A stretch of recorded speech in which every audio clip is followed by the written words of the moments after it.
Hei! Atceries šito viltnieku? Šito, ko mēs taisīja pagājušajā nedēļā? Laiks novest šito būvu līdz galam.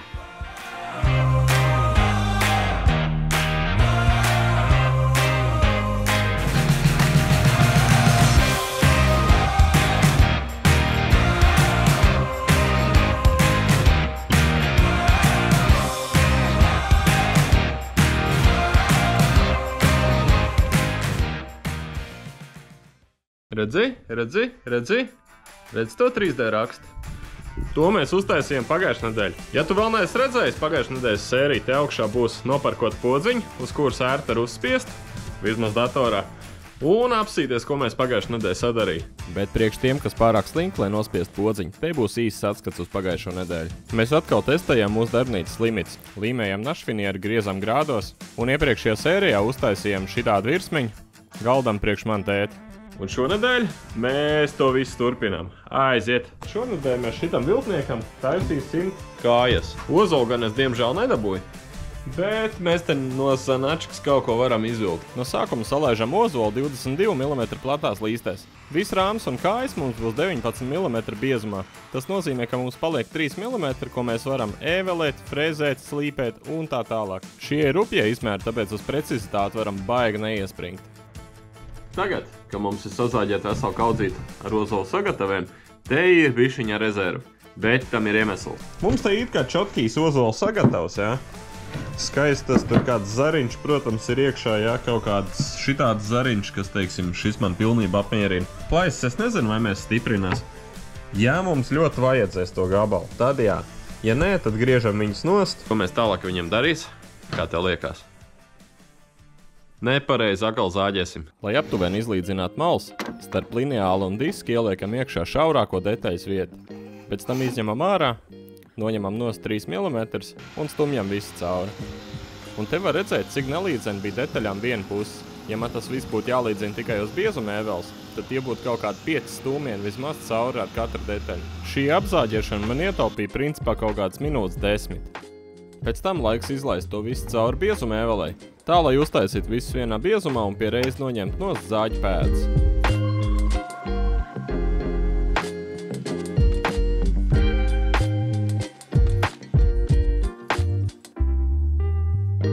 Kad visu biezumu izlīdzināt, saliekam visu kopā un laižam cauri arī augstumā. Te kā reiz beidzot dabūju izmēģināt, kā biezumeni strādā visā platumā un uz tādu cietu koku kā ozolu. Un jāsaka, ka principā nebija problēma. Vispār visā platumā ēvelei bez aizķeršanās. Ņēmām no katras puses nost milimetru, un katra puse nācās noēvelēt tikai vienu reizi. Ko viņš ir smuks.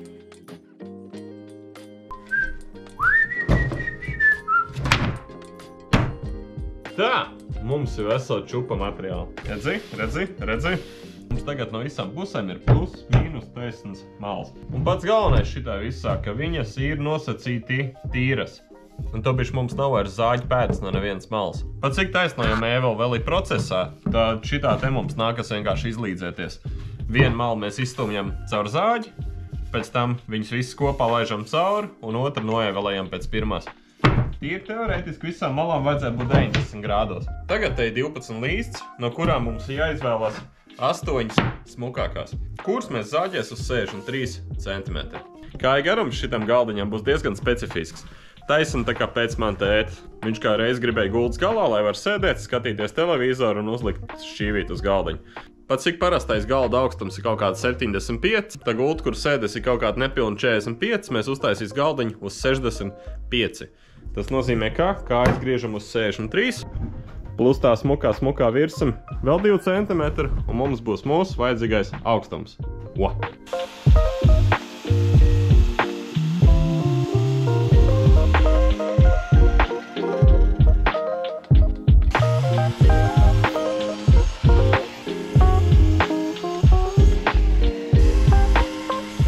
Zāģējot garumu, cenšamies izvilkt visu maksimāli labāko materiālu. Zāģējam nost visādus zarus, visādas nejaucības. Atstājam tikai pašu labāko. Tālāk laiks salīmēt sagatavas kājām. Nolaižam zāģi ripu uz 45 grādiem. To, vai mums ir pareizie grādi, vienmēr pārbaudam divreiz. Tātad noliekam lineāli īstajā attālumā no ripas. Īstais attālums šitā gadījumā ir maksimums, ko varam izvilkt, apzāģējot viņu uz grādiem. Un noteikti pirms zāģēt īstās detaļas, izlaižam cauri paraudziņas, vienkārši lai izmēģinātu, kā tas viss iet kopā. Un ja vēl kādreiz grib rokām griezt nagus, tad noteikti izmanto stūmēju. Pirmo paraudziņu salīmēšu kopā ar līmu ar aktivātoru. Vienkārši tāpēc, ka ļoti ātri gribas redzēt rezultātu, un galvenais šitai gadījumā, vai mums sakrīt visi grādi. Ar tepat vietējo nopērkamo oliju uz līmu, to pašu, ko mēs strādāja agrāk. Rezultāts būs redzams reāli 10 sekundēs. Un ar rezultātu un precizitāti es esmu pilnīgi apmierināts. Ja godīgi nebija gaidījis, ka šitik precīzs darbs varēs izpildīt tev uz vietas, tas jau ir patīkams pārsteigums. Ja tu nesaprati, kas te tagad notika, neuztraucies. Es pats brīžam nesaprotu, kas te notiek. Šitas mums ir testa gabals. Redzi? 45 grādos sazāģējam un salīmējam. Šitās te vajadzētu būt kājiņas. Principā viņas tā arī stāvēs, lai no abām pusēm var pienākt klāt pietapoties šķērslīši. Pirms taisam īstās kājas, baigi gribās redzēt, kā izskatīsies paraudziņš ar frēzējumiem. Tāpēc liekam iekšā frēzīti, kurai es galīgi nezinu nosaukumu, un izfrēzējam visas ārējās kantas.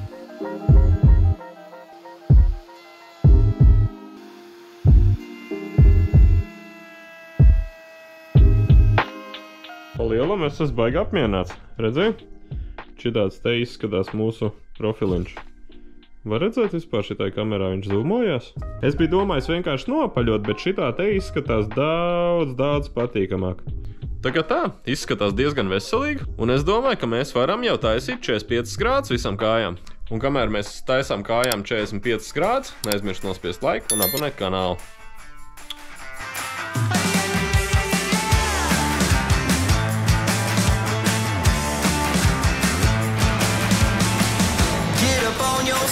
This is a shakedown.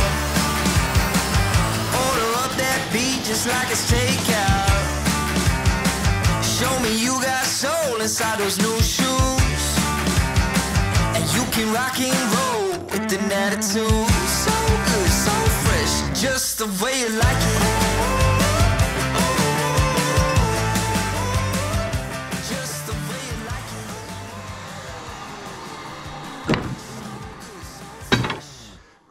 Kā man patīk strādāt ar ozolu. Ritīgi kaifīgi. Tā, un šitam te viltniekam mēs izmēģinās šito brīnumu. Redzi? D4. Es pa viņu Kleiparīt mājaslapā palasīju, viņš ir domāts visu kaut kam. Sākot no koka, beidzot tur ar visādiem krāsotām detaļām un visu pārējo. Un te ir rakstīts, ka 20 grādu temperatūrā viņu var apstrādāt jau pēc 90 minūtēm. Bet mēs viņus noteikti atstāsim uz nakti, lai viņi paliek. Vēl viens liels pluss šitā līmē ir tas, vismaz manā gadījumā, ka viņa ir brūna. Tas nozīmē, ka uz ozolu viņa tā neizcelsies.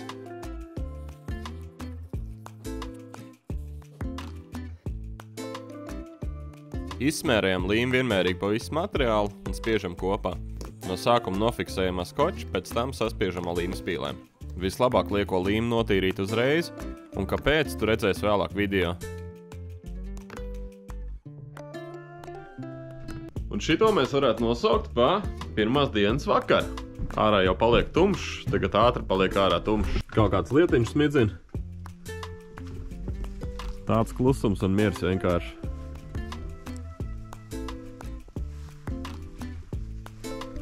Un jā, diezgan kaifīgi te laukosim.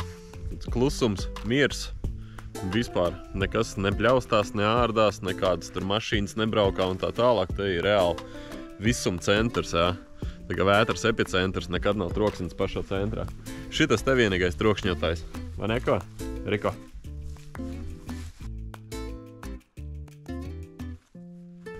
Redz, un tādā klusumā te viss un mierā notiekās. Darbnīcā atpūta. Pirmā diena mums ar šito te beidzās. Un tad jau mēs varam rīt, vakarā, pēc darba turpināt šito visu projektu.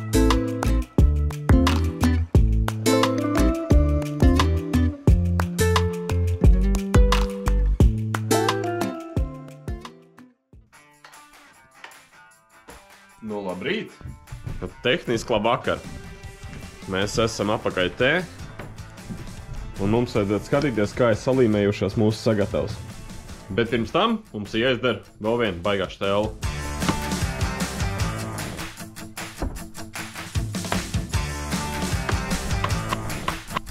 Filtrs bija jāiztīra. Un sūcējs jāizber. Bišķi tā kā sakrājiesi. Mēs bijām atkal veikalā. Un tas ir tas, ar ko tu parasti nerēķinies. Tagad tu rēķini kaut kāds izmaksas, šitās figiņas tu reāli nerēķini līdzi. Tīrais sīkums, 2 papīrīši, 180 eiro 10. Smilšu papīrs. Labi, šitai vienkārši kastai salikt iekšā. Pārīts. Piečuks. Potiņas, lai varētu visādas līmes smērēt un tā tālāk. Trīnīts. Un speed square. Tāpēc, ka nekad nevar būt pa daudz speed square. Pateikšu priekšā.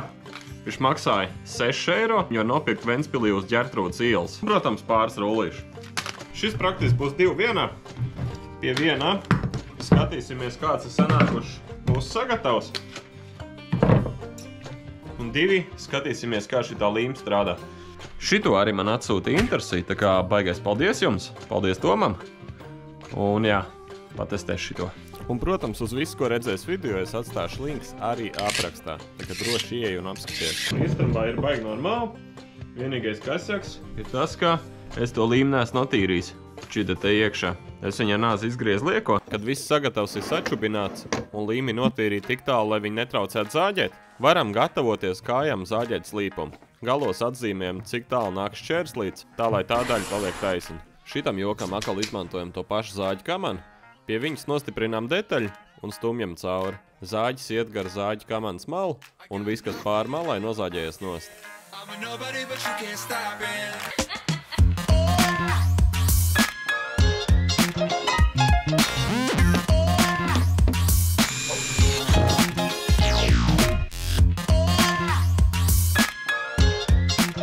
Un, kad esam pabeiguši visiem 4 viens līpumu, griežam šablonu otrādi un taisam otru pusi. Nu, lūk, un tagad mums ir viss malas ir skaidrā. Bet jā, ja tā nopietni, mums ir kājiņas, kas vienā galā ir šauras, un otrā ir platas. Divē viņi izskatās šitā. Šitā būs augšpuses, un šitā būs apakšpuses. Prikulīgi, ne? Tikai viņas izskatās baigi plikās. Nu, neskaitot to, ka mums te zāģu pēdzi jāizslīd pie vietām ārā. Mums vajadzētu viņas kaut kā nofrēzēt. Un, ja tu pievērsi uzmanību pirms tam, ko mēs frēzējām, pārreiz mēs frēzēju to viltnieku, kam es pat nosaukumu nezinu īstam profilam. Grope? Es nezinu, apaļ arī grope. Ierakst droši komentārā.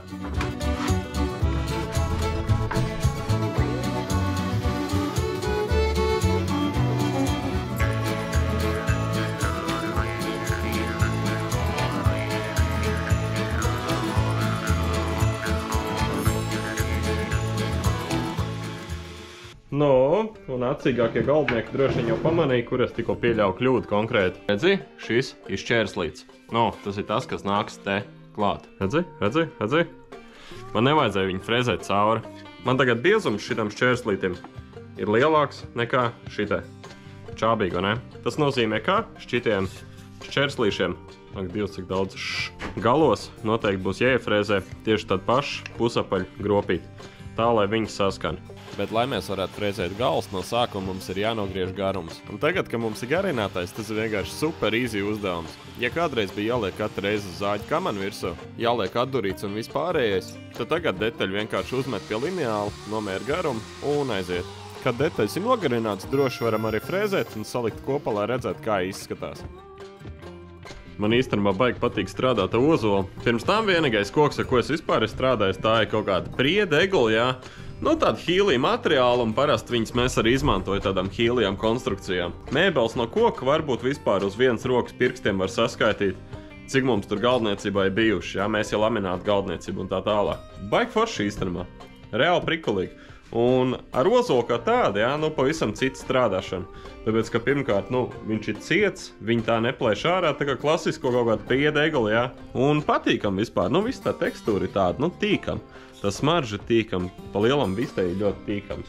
Varbūt es ar laiku kaut kur attīstos un izaugu uz kaut kādu tur ekskluzīvāku koku vai kaut ko tādu, maz ticams, bet varbūt. Un varbūt es kādreiz lamāšos, ka ozols tā ir ritīgā figiņa, bet pašlaik es jau vienkārši 7. debesīs. Un uz šitās pozitīvās nots mēs varētu pamēģināt satapot pirmos gabalus kopā. Tīri tā, lai redzētu, vai teorija saskana praksi.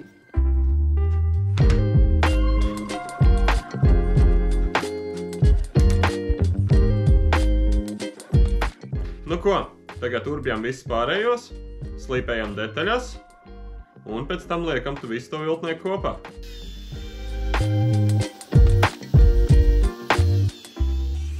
Un pēc tam, ka pirmās detaļas bija saliktas kopā, pārējais jau likās pilnīgs sīkums.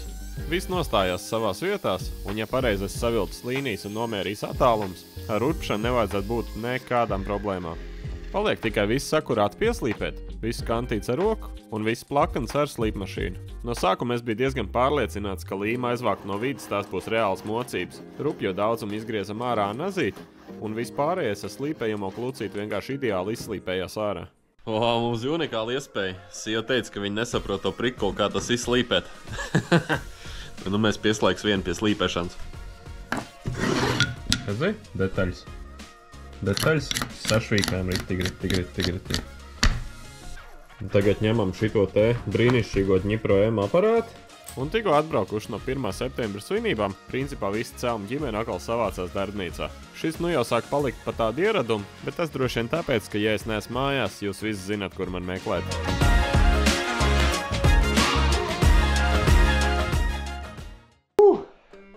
Smagi! Reāli smagi. Tagad pulkstens ir kaut kādi 9, un principā kopā šito dienu, nu un vakardienu es esmu izdarījis. Es esmu uztaisījis tās 4 mazās kājiņas un tos 4 mazos čērslīšus. Protams, filmējot tas viss aizņem vairāk laika, bet šitas viss man aizņems 2 vakars. Sieva pa lielam aizbrauc mājās, tā kā mēs te varam arī visu šito nobeigt šovakar. Ko tu saki? Nu labi, sakot, tu gribi tāpat mēs taisam līdz galam.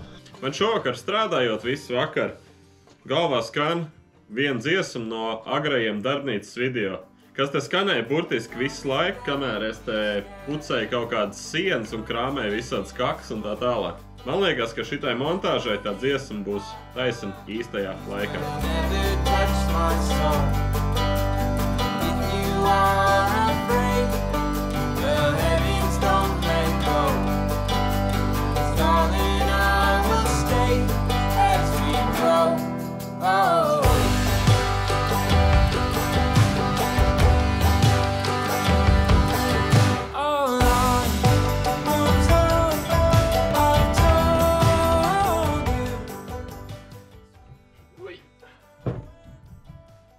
Tas ir viss?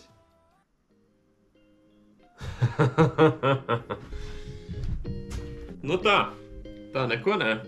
Šis izskatās tāds baigi augstais un baigi šaurais, tāds trausls. Bet ozols mums ir bez plaisām, bez visādām čāpīgām vietām, ritīgi kārtīgi sauss. Tā kā es domāju, ka būs ok. Tagad, kad viņš visi kopā, baigi, nenormāli prasītos viņu nolikt uz grīdas un uzlikt virsū. Es trāpīju ar izmēru.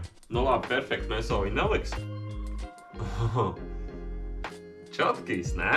Tagad, kad mums šitas te visi kopā, es domāju, uz pudeles bija rakstīts, ka 90 minūtes līdz mehāniskai apstrādē līme žūst. Šito mēs atstās virsū tā, lai viņš visu laiku stāv zem savu svaru un ir piespiests. Un pēc tam apstrādējam vasku.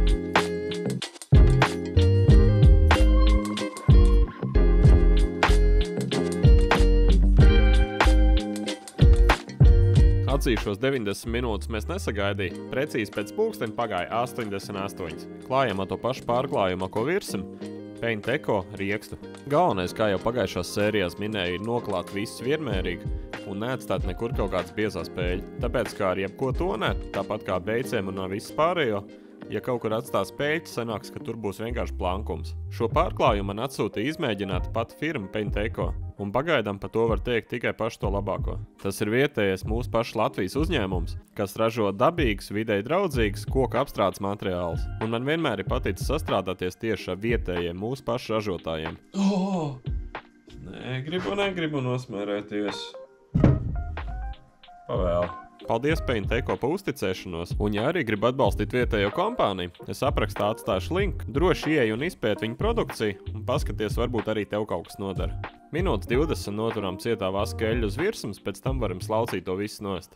Jāslauk ir vairākas reizes un akurāti tā, lai viss liekais nonāk nost. Pēc pieredzes to visu labāk pirmo reizi pārslaucīt tā kā drupi lupatiņu, otro reizi jau kaut ko smalkāk un pēc tam ap papīra dvielu. Papīra dvielas noņems visus liekos pārpalikums no virsmas. Kad pārklājums notīrīts, varam beidzot likt visus kopā un skatīties, kā tas viss izskatās dzīvē.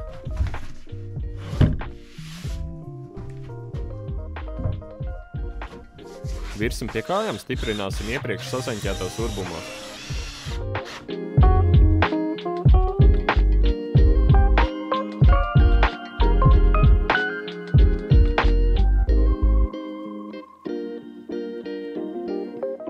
Šitas krēsls gan ir nedaudz augstāks nekā tēvam gultas gals. Bet es domāju, ka augstums būs kā reiz. Zupas bļoti priekšā, kafija vienā pusē, maizīt otrā. Nu kas var būt labāks par šo? Nē, ja tā godīgi, es līdz pēdējiem brīdim nebiju pārliecināts par šito visu. Un šitas viss reāli tapa tādā eksperimenta nolūkā, jā? Lai mēs redzētu, pirmkārt, vai mēs varam vispār strādāt ar švinieru, vai mēs varam mēģināt līmēt kaut kādas mozaīkas, vai mēs varam galu galā ar ozolu pastrādāt. Un, nu, kā redz, kaut kas notiek. Īsāk sakot, ja tev patīk šāda veida saturs, droši nospied laiku, abonē kanālu un tiekamies nākamajās sērijās. Droši piesako arī pārējiem maniem sociāliem tīkliem, TikTokā un Instagramā arī reizēm kaut kas parādās. Ar jums bija Rudolfs un tiekamies nākamnedēļ.